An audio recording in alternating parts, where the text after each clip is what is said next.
Tie की not ठीक करते हुए कुंदन आदेश देता जा रहा था। सोफा का कपड़ा कम पड़ गया है, तुम खुद ला कर दे देना। इनके जिम्मे कर दिया तो समझो सब चौपट। दरवाजे खिड़कियों का वार्निश आज जरूर पूरा हो जाना चाहिए। और देखो, प्लम्बर आएगा तो जहाँ जहाँ के नल और पाइप खराब हो सब ठीक करवा लेना। रमा पीछे खड़ी सामने के आईने में पड़ते कुंदन के प्रतिबिंब को देख रही थी। उसे लग रहा था कि नई नौकरी के साथ कुंदन की सारी पर्सनैलिटी ही नहीं, बात करने का लहजा तक बदल गया है। कितना आत्मविश्वास आ गया है सारे व्यक्तित्व में, रौब जैसे टपक पड़ता है। होठों के कोनों में चुरुट दबाए जाने से पहले इसने सारे घर का एक चक्कर लगाया। यह भी रोज का एक क्रम हो गया था। पीछे के बरामदे में दर्जी सोफे के कवर से सिलाई कर रहा था। कुछ दूर खड़ा मिस्त्री छोटे छोटे टिनों में वार्निश तैयार करते लड़के को कुछ आदेश दे रहा था। कुंदन को देखकर उसने सलाम ठोका। अब्दुल मियाँ, आज काम पूरा हो जाना चाहिए, तुम्हारा काम बहुत स्लो चल रहा है। काम भी तो देखिए सरकार, समय चाहे 2 दिन का ज़्यादा लग जाए पर आपको शिकायत का मौका नहीं दूंगा। मैं साहब काम की क्वालिटी पर। अच्छा, कुंदन लौट आया। ड्राइंग रूम के पार्टीशन पर नज़र पड़ते ही कहा, इंटीरियर डेकोरेटर्स वालों के यहाँ फ़ोन ज़रूर कर देना, यह पार्टीशन बिल्कुल नहीं चलेगा। डिज़ाइन क्या बताया था, बनवा क्या दिया, रबिश। कुंदन गाड़ी में बैठा। रमा पोर्टिको की सबसे निचली सीढ़ी पर खड़ी थी। उसे लगा जाने से पहले एक बार वह फिर सारे आदेशों को दोहराएगा, पर नहीं। गाड़ी स्टार्ट करके खिड़की से जरा सा हाथ निकालकर हल्के से हिलाते हुए कहा, अच्छा बाय। तो उसे ख्याल आया, यह तो उसकी आदत थी कि गाड़ी में बैठकर चलने से पहले वह नौकर के सामने बताए हुए सारे काम फिर से दोहरा दिया करती थी। तब कुंदन हंसता हुआ कहता था, बस भी करो यार, अब कितनी बार दोहराओगी, तुम इतनी बार कहती हो, इसी से तो वह गड़बड़ा जाता है। गाड़ी लाल बजरी की सड़क पर तैरती हुई फाटक से बाहर निकली और दूर होती हुई अदृश्य हो गई।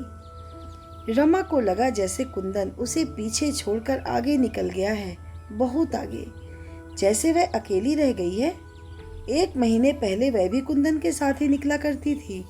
कुंदन उसे कॉलेज छोड़ता हुआ ऑफिस जाया करता था, पर अकेलेपन की यह अनुभूति तब तक रहती जब तक वह पोर्टिको में खड़ी रहती। जैसे ही फ्लैट का दरवाज़ा खोलकर वह भीतर घुसती, लगभग फर्नीचर, शीशों के दरवाजे और खिड़कियों पर झूलते लंबे लंबे पर्दे, मिस्त्रियों की खटपट, नए नए डिस्टेम्पर और वार्निश की हल्की सी गंध के बीच न जाने कहाँ डूब जाती। काम की एक लिस्ट उसके पास होती जिन्हें उसे पूरा करना होता। काम करते मिस्त्रियों को देखना होता, मार्केट के 2-1 चक्कर लगाने होते और यह सब करते करते ही शाम हो जाती। टिंग टिंग टिरिंग टिरिंग। फ़ोन उठाकर उसने नंबर बोला। कौन? मिसेज बर्मन। कहिए क्या खबर है? मिसेज बर्मन शिकायत कर रही थी। कॉलेज छोड़े महीना होने आया, एक बार सूरत तक नहीं दिखाई, आउट ऑफ साइट। अरे नहीं, रमा ने बात बीच में ही काट दी। उसने थोड़ा सा झुककर कोहनी मेज पर टिका दी।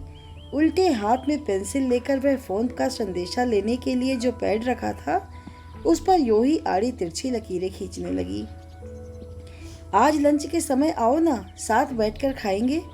तुम्हारे चले जाने से हमारा डिपार्टमेंट तो सोना ही हो गया। लंच के समय तो तुम्हें बहुत ही मिस करते हैं, और एक तुम हो कि जाने के बाद खबर तक नहीं ली। क्या बताऊं, इस नए घर को ठीक कराने के चक्कर में इतनी व्यस्त रही कि उधर आ ही नहीं सकी। अच्छा ये बताइए, सुधा, मालती, जयंती सब कैसी हैं? कहा ना आज आ जाओ, सबसे मिल भी लेना, खाना भी साथ खाएंगे आज। और एक क्षण को मन के भीतरी स्तर पर आज के सारे कामों की लिस्ट तैयार सी गई। आज तो संभव नहीं होगा मिसेज वर्मन, क्षमा याचना के से स्वर में वह बोली। बस 1 सप्ताह और ठहर जाइए, फिर अपने इस नए घर की पार्टी दूंगी। देखिए अपनी रमा का कमाल, देखेंगी तो समझेंगी कि 1 महीने तक क्या करती रही। फिर और 2-4 इधर उधर की बातें और हल्की फुल्की सी मजाकें हुई और रमा ने फ़ोन रख दिया। फ़ोन रखने के बाद नए सिरे से इस बात का बोध हुआ कि कॉलेज छोड़े उसे 28 दिन हो गए। जाना तो दूर, उसे कभी ख्याल भी नहीं आया वहाँ का। आश्चर्य के साथ साथ उसे थोड़ी सी गिलानी भी हुई, वह क्यों नहीं गई। कैसे रह सकी बिना गए? आज बर्मन का फ़ोन नहीं आता तो पता नहीं और भी कितने दिनों तक उसे उधर का ख्याल ही नहीं आता। क्या सचमुच में बड़े अफसर की बीवी बन गई है? उसे मजाक में कसा हुआ जयंती का रिमार्क याद आया। एकाएक मन हुआ कि अभी चल पड़े, एक बार सबसे मिल ही आए। मना करने के बाद पहुंचकर वह सबको प्लेजेंट सरप्राइज देगी। उसने रसोई में जाकर 10-12 आलू के पराठे और चाट तैयार करने को कहा। ये दोनों चीज़ें वहाँ सबको बहुत पसंद थीं। सारे डिपार्टमेंट में वह और मिसेज बर्मन ही विवाहित थी। बाकी सब कॉलेज हॉस्टल में रहती थी और अच्छी अच्छी चीज़ें खाने की उनकी फरमाइशें बनी ही रहती थीं। उसे अपनी फेयरवेल पार्टी की याद आई। 10.5 साल की सर्विस थी। प्रिंसिपल ने अनेकानेक शुभकामनाओं के साथ फूलों के बड़े से गुलदस्तों के बीच पार्कर पेन का एक सेट रख कर दिया था। मिसेज चोपड़ा, आप इसी पेन से अपनी थीसिस पूरी करिए। जब भी वापस काम करने का मन हो, बिना किसी संकोच के चली आइए। यहाँ आपका हमेशा ही स्वागत है। उसके डिपार्टमेंट की सभी लेक्चरर्स गाड़ी तक छोड़ने आई थी। भाई रमा जी, कॉलेज भले ही छोड़ दीजिए पर लंच के समय खाना लेकर ज़रूर आ जाया करिए। तो उसकी नम आंखों में भी हंसी चमक उठी थी। तब उसे कुंदन की बात याद हो आई थी। तुम वहाँ पढ़ाने जाती हो या खाने? फ़ोन पर भी जब तुम लोगों की बातें होती हैं तो खाना ही डिस्कस होता है। उसने केवल उन लोगों से ही नहीं कहा था बल्कि मन में भी सोचा था कि लंच के समय वह कॉलेज चली ही जाया करेगी। आखिर उसे भी तो अपने को कॉलेज से एकदम काट लेने में काफ़ी कष्ट होगा। इस तरह धीरे धीरे तो फिर भी तो क्या कुंदन ने ठीक ही कहा था? कॉलेज छोड़ने का निर्णय लेकर वह चुपचाप रो रही थी और कुंदन उसे समझा रहा था। मैं कह रहा हूँ तुम्हें कतई अकेलापन नहीं लगेगा। तुम ज़रा भी कमी महसूस नहीं करोगी। Rather you will feel relieved. कितना स्ट्रेस है तुम पर आजकल। कुंदन को एकाएक विदेशी कंपनी में इतनी बड़ी नौकरी मिल जाएगी, इसकी आशा औरों को चाहे रही भी हो, कुंदन को बिल्कुल नहीं थी। डॉक्टर फिशर से पिछले 8 साल से उसके संबंध थे, विशुद्ध व्यावसायिक संबंध। उनकी प्रशंसा और सद्व्यवहार को भी वह व्यावसायिक औपचारिकता से अधिक कुछ नहीं मानता था, पर 10-12 दिन तक केवल जश्न ही मनाया था रमा और कुंदन ने। पैसे की उसे इतनी लालसा नहीं थी, पर मारवाड़ी कंसर्न का काम उसके डिपार्टमेंट के अनुकूल बिल्कुल नहीं था। रमा इस नए माहौल से नितांत अपरिचित नहीं थी। क्लब, डांस, डिनर, कॉकटेल, यह सब वह बचपन से देखती आई थी, पर बस देखती ही आई थी, उसमें अपने को कभी घुला नहीं पाई थी। डॉक्टर फिशर ने कुंदन को नौकरी ही नहीं दी थी। धीरे धीरे वे उसकी सारी जिंदगी का पैटर्न भी तय कर रहे थे। उसे 2-3 क्लबों का मेंबर बनना पड़ा। आए दिन दूसरी कंपनियों के बड़े बड़े अफसरों को एंटरटेन करना पड़ता। विदेशियों को हिंदुस्तानी खाना खिलाने के बहाने उसे घर में भी बड़ी बड़ी पार्टियां करनी पड़ती। और 3 महीने पहले उसे कंपनी की ओर से यह फ्लैट मिल गया। उसने सोचा वह अपने इस नए घर को निहायत ही ओरिएंटल ढंग से सजाएगा।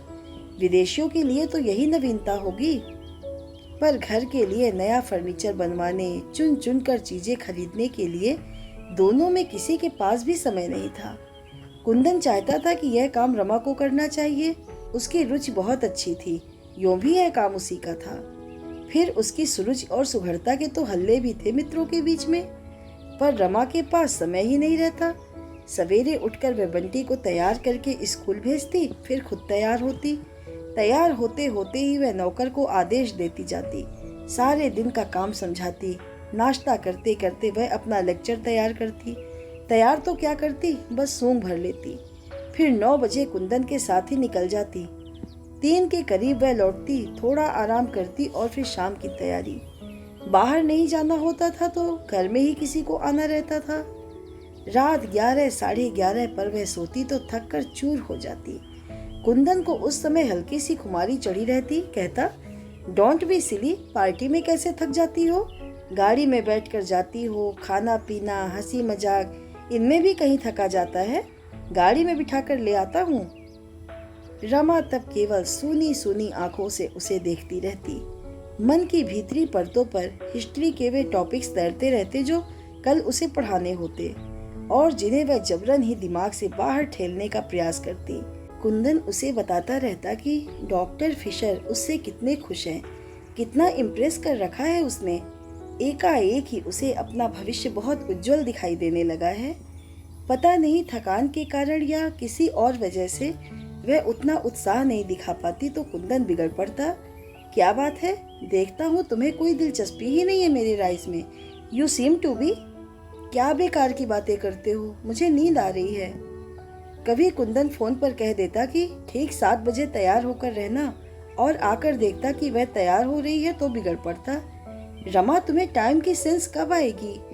कभी घर पर खाना होता और कोई कसर रह जाती तो रात में बड़े संभल कर कहता, मैं यह नहीं कहता कि तुम खाना बनाओ, 3 नौकर तुम्हारे पास हैं, पर जरा सा देख भर लिया करो। ऐसे मौकों पर रमा कुछ नहीं कहती। उस दिन कॉलेज में रमा को एक पेपर पढ़ना था। उसने खुद ही ऑफर किया था। सोचा था इसी बहाने एक टॉपिक तैयार हो जाएगा, पर बिल्कुल भी तैयार नहीं कर पाई। रात में लेटी तो रोना आ गया। मुझसे यह सब निपटा नहीं।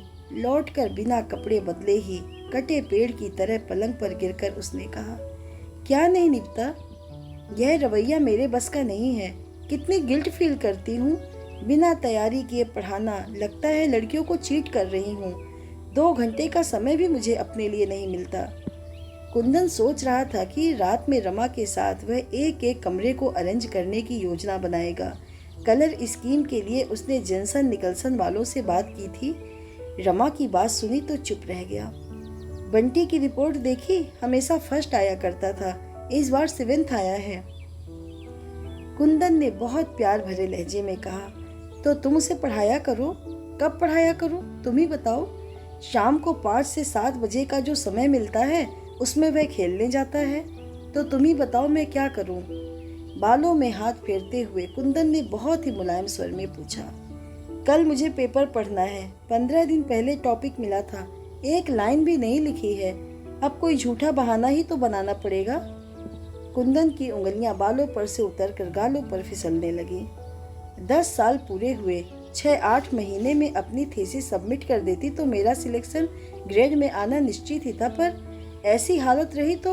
और रमा रो पड़ी। दूर कहीं कुंदन के कानों में डॉक्टर फिशर के शब्द गूंज रहे थे, जनवरी में जर्मनी से डायरेक्टर आने वाले हैं, हमें यहाँ का सारा काम दिखाना होगा। एक नया प्लांट बिठाने की भी योजना है, उसके लिए कुछ रिस्पॉन्सिबल लोगों की जरूरत होगी, some smart young man. Business में सोशल कॉन्टैक्ट पे करते हैं, you will have to be very social. Kundan को इन बातों में हमेशा अपने लिए कुछ संकेत, कुछ आश्वासन मिलते। Luckily your wife. तुम मुझे छोड़ जाया करो, कोई ज़रूरी है कि मैं हर दिन तुम्हारे साथ ही जाया करूं? तुम्हें छोड़कर आज तक मैं कहीं गया हूं? जा सकता हूं। ऑफिस के अलावा हमेशा हम साथ जाते हैं। तुम तो जानती हो कि तुम्हारे बिना मुझे कुछ भी अच्छा नहीं लगता। रमा खुद इस बात को जानती है। उनका विवाहित जीवन दोस्तों के बीच ईर्ष्या और प्रशंसा का विषय रहा है। समझ नहीं पाई क्या कहे। वह जब तक सो नहीं गई, कुंदन उसे प्यार से थपथपाता रहा था। मेम साहब, पराठे अभी बनेंगे? चौंकते हुए रमा ने पूछा, फिर बोली, नहीं नहीं, 12:30 बजे बनाना है। 1 बजे हम कॉलेज जाएंगे आज। इतने एक चक्कर बाजार का लगाया हूँ और सोफे का कपड़ा लाकर दे दूँ। उसने एक बार भीतर जाकर मिस्त्रियों को याद दिला दिया कि आज पॉलिश हर हालत में ख़त्म कर देनी है। फिर अपनी डायरी देखी, बाजार से और क्या क्या सामान लाना है। कपड़े बदलने अंदर गई तो देखा नौकर ने रैक से सारी किताबें निकाल रखी थी और पोंछ कर जमा रहा था।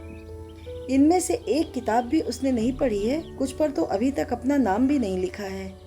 कुंदन ने भी जोश में आकर एक दिन में इतनी ढेर सी किताबें खरीद कर सामने रख दी थी। बात शुरू दूसरे स्तर पर हुई थी। कुंदन ऑफिस से लौटा ही था कि बिना किसी प्रसंग के रमा ने कहा, मैं कॉलेज छोड़ दूंगी। इस तरह काम करने से तो नहीं करना ज़्यादा अच्छा है। स्वर में न कहीं तलखी थी न शिकायत, बड़े सहज स्वर में उसने कहा था। कुंदन देखता रहा। यही वाक्य था जिसे उसने अनेक बार अनेक तरह से मन ही मन में दोहराया था, पर कहने का मौका नहीं मिला था। अब तो उसे यह और भी ज़रूरी लग रहा था, क्योंकि जनवरी तक उसे अपना सारा घर डेकोरेट करना था ओरिएंटल स्टाइल पर। फिर भी उसने पूछा, क्या बात हो गई? कुछ नहीं। कुंदन को इस समय और बात खींचना अच्छा नहीं लगा। चाय का प्याला हाथ में लिए ही लॉन में निकल गया। कैक्टस की जितनी वैरायटी ला सकता था लाकर फाटक के दोनों ओर बड़ी खूबसूरत रॉकरीज बनाई थी। पर लॉन से वह अभी भी संतुष्ट नहीं था। चाहता था लॉन पर्शियन कॉर्पेट में बदल जाए। रात में फिर वही प्रसंग चला। कुंदन उससे बचना भी चाहता था और जानना भी चाहता था कि रमा ने सचमुच ही यह निर्णय ले लिया है या कि केवल कुंदन पर अपना आक्रोश प्रकट कर रही है। पर रमा ने केवल इतना ही कहा, अब निभता नहीं, कल इस्तीफा दे दूंगी। स्वर के भीगेपन ने कुंदन को भी कहीं से छुआ जरूर, फिर भी सारी बात को एक हल्के मजाक में बदलने के लहजे में उसने कहा, छोड़ो भी यार, वैसे भी क्या रखा है एशियंट हिस्ट्री पढ़ाने में। चोल वंश चेदी वंश के बारे में ना भी जानेंगे तो कौन सी जिंदगी हराम हो जाएगी। रमा चुप। इससे तो तुम खूब किताबें पढ़ो, मैगजीन्स पढ़ो, कुछ छुटपुट क्लासेज अटेंड कर लो, बंटी को पढ़ाओ, दुनिया भर के बच्चों को पढ़ाओ और अपना बच्चा निगलेक्ट हो। रमा चुप। कुंदन उस चुप्पी पर खींच आया, फिर भी अपने स्वर को भरसक संयत बनाकर बोला, तुम्हें शायद लग रहा है कि मेरी वजह से, इस नई नौकरी की वजह से तुम्हें अपना काम छोड़ना पड़ रहा है, पर यह तो सोचो मुझे ही इस नौकरी में क्या दिलचस्पी है, तुम्हारे लिए, बंटी के लिए।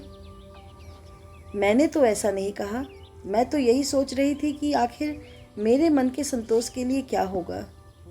मेरा संतोष तुम्हारा संतोष नहीं है क्या? मेरी तरक्की तुम्हारी तरक्की नहीं है? है क्यों नहीं? मेरा यह मतलब नहीं था।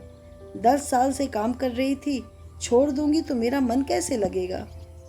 मैं तो सोचता हूँ तुम्हें यह सब सोचने का समय ही नहीं मिलेगा। और शाम को उसने 3 बंडल किताबें लाकर सामने रख दी थी और सचमुच उसके बाद उसे यह सब सोचने का समय ही कहाँ मिला। आज भी मिसेज बर्मन के टेलीफोन ने ही उसे कॉलेज की याद दिलाई, वरना सारे दिन गाड़ी में घूम घूम कर उसने घर का सामान खरीदा है। पर्दों के लिए उसने लूम वालों से यह तय किया कि 40 गज कपड़ा बनाकर वह उस डिजाइन को नष्ट कर देंगे, जिससे वैसे पर्दे और कहीं देखने को भी न मिले। डिजाइन भी उसने खुद पसंद करके बनवाया था। राजस्थान की किसी रियासत का बहुत सा सामान नीलाम हुआ था। कितने दिनों तक वह वहां जा जाकर बैठी थी। पुरानी पेंटिंग्स, झाड़ फानूस और भी सजावट की छोटी मोटी चीजें उसने खरीदी थी। आज दरवाजों का पॉलिश समाप्त हो जाएगा तो सारा सामान जमाना है। डायरेक्टर मुंबई आ गए हैं, अगले सप्ताह तक यहाँ आ जाएंगे। तब तक वह सब जमा लेगी। इंटीरियर डेकोरेटर्स वालों के यहाँ से एक आदमी बराबर आता रहा है। तभी उसे फ़ोन का ख्याल आया। लाइन एंगेज्ड थी। वह बाहर जाने के लिए निकल ही रही थी कि टेलीफोन की घंटी बजी। रमा ने रिसीवर उठाकर अपना नंबर बोला। ओह, मैं सोच रहा था तुम कहीं मार्केट के लिए निकल नहीं गई होगी। बस निकल ही रही थी। सुनो डार्लिंग, लंच पर मेरे साथ एक साहब होंगे, यहीं के हैं। बहुत फॉर्मल होने की ज़रूरत नहीं है, बस जरा सा देख लेना। डेकोरेटर को फ़ोन किया था पर लाइन नहीं मिली, लौट कर फिर करूँगी। ओके, खट। रसोई में जाकर रमा ने कहा, थोड़ी सब्जियां उबालकर इन उबले हुए आलुओं में मिला दो, पराठे नहीं बनेंगे, वेजिटेबल कटलेट बना देना। उसने फ्रिज खोलकर देखा, सब कुछ था।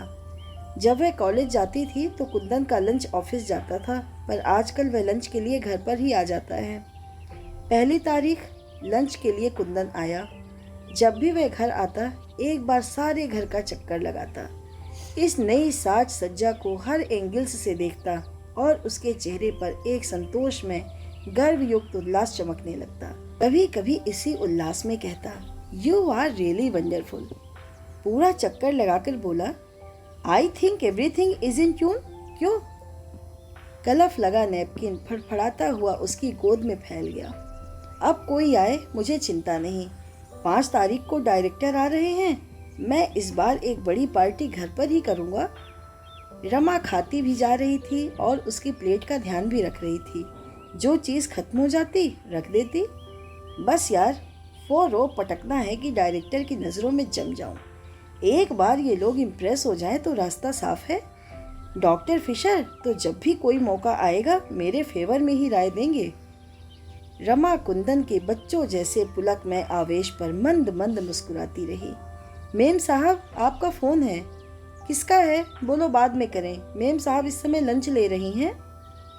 कुंदन इस समय रमा को वह सारी बातें सुनाना चाहता था जो आज उसके और फिशर के बीच हुई थी। कितने स्पष्ट संकेत थे सारे, फिर भी वह सारे अपने अनुमानों का रमा से समर्थन करा लेना चाहता था। कॉलेज से मिसेज वर्मन का है, बैरा लौटने लगा। अरे ठहरो। और रमा एकदम उठ खड़ी हुई। बातें शुरू हुई तो वह भूल ही गई कि कुंदन खाने की मेज पर बैठा है और वह खाना बीच में ही छोड़कर आई है। अरे डार्लिंग, आओ ना। तुम औरतों का भी बस एक बार चरखा चल जाए तो खत्म ही नहीं होता। रमा लौट ही रही थी। चरखा क्या, कोई इतने अपनेपन से बुलाए तो मैं ठीक से बात भी ना करूं, यह भी कोई बात हुई भला। अच्छा, अब अपना खाना खत्म करो। तुम्हारा हो गया तो तुम उठो ना। नो, यह कैसे हो सकता है भला। खाने के बाद कॉफ़ी लेकर इसी चेयर पर आराम करते हुए कुंदन ने सिगरेट सुलगा ली और गोल गोल छल्लों के रूप में धुआं उगलता रहा। फिर रोज की तरह 5 मिनट के लिए फिर आंखें मूंद ली। रमा अखबार पलटने लगी। अब चले। झटके से कुंदन उठ खड़ा हुआ। कोट उठाया तो तनख्वाह की याद आई। भीतर की जेब से नोट के 2 बंडल निकाले, एक बड़ा दूसरा छोटा। अरे यह क्या, तनख्वाह ले आए? आज क्या पहली तारीख हो गई? रमा को आजकल तारीख और दिनों का कुछ ख्याल ही नहीं रहता। ये आया, बैरा और खानसामा के हैं, 80 और 100। छोटा बंडल बढ़ाते हुए कुंदन ने कहा। रमा ने बंडल ले लिया। और यह तुम्हारा है। फिर जरा सा झुककर बोला, अब जो मुनासिब समझो इस गुलाम को 5 सिगरेट के लिए दे देना। और हंस पड़ा। रमा भी मुस्कुरा दी। बाय। और लाल बजरी की सड़क पर तैरती हुई कुंदन की कार रमा को वहीं छोड़कर आगे चली गई।